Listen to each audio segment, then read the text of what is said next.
توحید سے ہٹ جاتا ہے تو مصیبتیں اس کی ارد گرد جمع ہو جاتی ہیں۔ تو دوستو عزیزو، میں آپ کو بتا دوں، جو 3 حدیثیں ہم نے آپ کے سامنے، 4 جو دعائیں ہم نے آپ کے سامنے بتائیں، ان 4 دعاؤں میں بس ایک ہی بات کا ذکر ہے کہ آدمی توحید کو اپنائے، جس کے لیے اللہ تعالیٰ نے ساری کائنات کو پیدا کیا ہے۔ اس کے بعد اس کے سارے غم دور ہو جائیں گے، پریشانیاں دور ہو جائیں گی۔ اسی لیے اللہ تعالیٰ نے کہا وَمَا خَلَقْتُ الْجِنَّ وَالْإِنسَ إِلَّا لِيَعْبُدُونَ۔ آدمی اس بات کا عقیدہ رکھے، لا معبود بحق الا اللہ، کوئی معبود نہیں سچائی کے ساتھ جس کی عبادت کی جائے سوائے اللہ تبارک و تعالیٰ کی، کوئی ایسی ذات نہیں جس سے میں مانگ سکوں سوائے اللہ تبارک و تعالیٰ کی، کوئی ایسی ذات نہیں جس کی طرف آپ پناہ لے سکیں سوائے اللہ تبارک و تعالیٰ کے۔ نہ کسی پر توکل ہو سکتا ہے، نہ کسی پر بھروسہ ہو سکتا ہے۔ آپ ان دعاؤں کو یاد کیجئے، 3 چیزیں ضروری ہیں۔ ان دعاؤں کو یاد کرنا، ان دعاؤں کے تقاضوں کو سمجھنا، ان دعاؤں کو وقت پر پڑھنا۔ عورتوں کے لیے تو آسان ہے، آسان دعا اللہ کے نبی صلی اللہ علیہ وسلم نے سکھائی، اللہ اللہ ربی۔ آدمی بار بار کہے اللہ میرا اللہ۔ جب آدمی اللہ کا لفظ پکارتا ہے تو ساری پریشانیاں اس کی دور ہو جاتی ہیں، اس کا دل بالکل اللہ تبارک و تعالیٰ سے جڑ جاتا ہے، اس میں الوہیت بھی ہے، عبودیت بھی ہے، ساری چیزیں اللہ تبارک و تعالیٰ کے ساتھ پھر جاتی ہیں، اور وہ کہتا ہے اللہ ربی، اللہ تعالیٰ میرا رب ہے۔ جب رب کہتا ہے تو وہ اللہ خالق ہے، رازق ہے، منعم ہے، جو رزق بھی دیتا ہے، آپ پر احسانات بھی کرتا ہے، ساری کائنات کو چلاتا ہے، ساری کائنات کو پھیرتا ہے، آپ کو کسی طرح کی کوئی تکلیف نہیں پہنچے گی جب اس طرح کا عقیدہ آپ رکھیں گے۔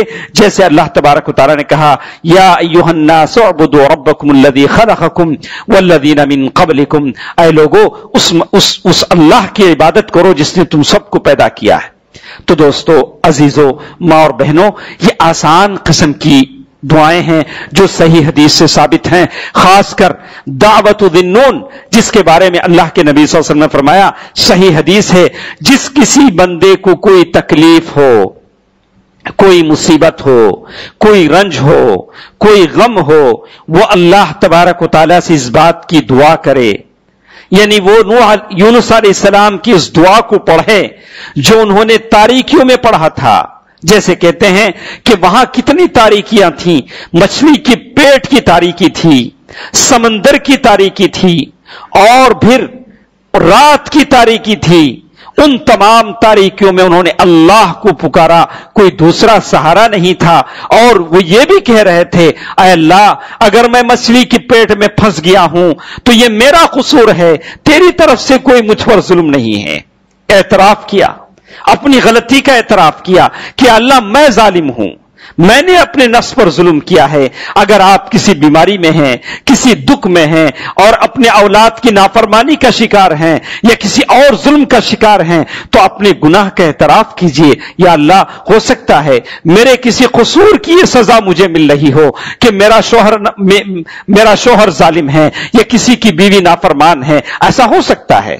آدمی اپنے گناہ کا اعتراف کرے، اللہ کے بارگاہ میں رجوع ہو، بار بار ان دعاؤں کو پڑھے، اللہ اللہ ربی ولا اشرک بہ شیئا، اللہ میرا رب ہے، میں اس کے ساتھ کسی کو شریک نہیں کرتا، لا الہ الا انت سبحانک انی کنت من الظالمین۔ ان دعاؤں کو بار بار پڑھیے، درود شریف پڑھیے، دیکھیے کیسے اللہ تعالیٰ آپ کی دل کی دنیا کو بدل دیتے ہیں، آپ خوش ہو جائیں گے، کوئی پریشانی نہیں ہوگی، اللہ تعالیٰ آپ کی پریشانیوں کو دور کر دے گا، اس لیے کہ یہ وعدہ، یہ باتیں میرے اور آپ کے پیارے نبی صلی اللہ علیہ وسلم کی ہیں۔ اللہ تعالیٰ سے دعا ہے کہ اللہ تبارک و تعالیٰ ہم تمام مسلمانوں کو اپنی نعمتوں سے مالا مال فرمائے، ہماری جو پریشانیاں ہیں، الجھنیں ہیں، مصیبتیں ہیں، اللہ تعالیٰ توحید کی برکت سے اسے دور فرما دے، اللہ تعالیٰ ہر ایک کو موحد بنائے، توحید پرست بنائے، ایسی توحید ہمارے دلوں میں رچ بس جائے جس سے دنیا کی مصیبتیں ہماری نگاہوں میں ہیچ ہو جائیں، دنیا کی مصیبتوں کی کوئی حقیقت ہمارے پاس نہ ہو۔ اللہ تعالیٰ آخرت کی پریشانیوں کو ہم سے دور فرمائے، آخرت میں اللہ تعالیٰ ہمیں اپنے امن و امان میں رکھے۔ اللہ تعالیٰ جتنے مسلمان ہیں پریشان ہیں ان کی پریشانیوں کو دور فرمائے۔ اللہ تعالیٰ جو لا ولد ہیں انہیں اولاد کی نعمتوں سے مالا مال فرمائے۔ اللہ تعالیٰ جو غریب مسلمان ہیں اللہ تعالیٰ ان کے اپنے خزانوں سے مالا مال فرما دے۔ اللہ تعالیٰ تمام کی تجارتوں میں برکت عنایت فرمائے۔ اے الہ العالمین جو بیمار ہیں اے اللہ انہیں صحت یابی عطا فرما، جو مرحومین ہیں اے الہ العالمین ان کی خبروں کو نور سے بھر دے، انہیں جنت الفردوس میں جگہ عطا فرما دے۔ اے الہ العالمین دنیا کے کونے کونے میں جو مسلمان پریشان ہیں یا اللہ ان کی پریشانیوں کو دور فرما، ان کا حامی بن جا، ان کا مددگار بن جا، ان کی غیبی امداد فرما۔ اے الہ العالمین انہیں دنیا میں غلبہ عطا فرما۔ آمین۔ صدق اللہ العلی العظیم ونفعني وإياكم بالآيات والذكر الحكيم إنه تعالى جواد ملك كريم بر رؤوف رحيم۔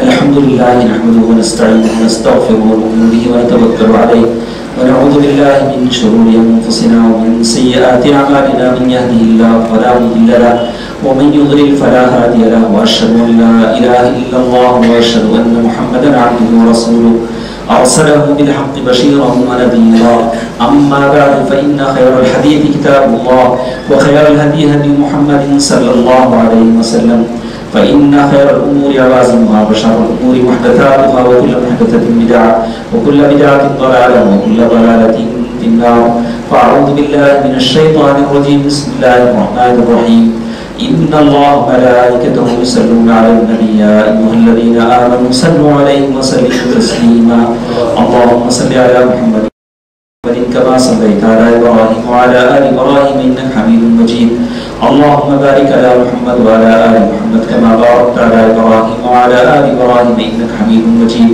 اذكروا الله يذكركم وادعوه يستجب لكم وذكر الله تعالى وأولى وعز وجل وأتم وأهم وأكبر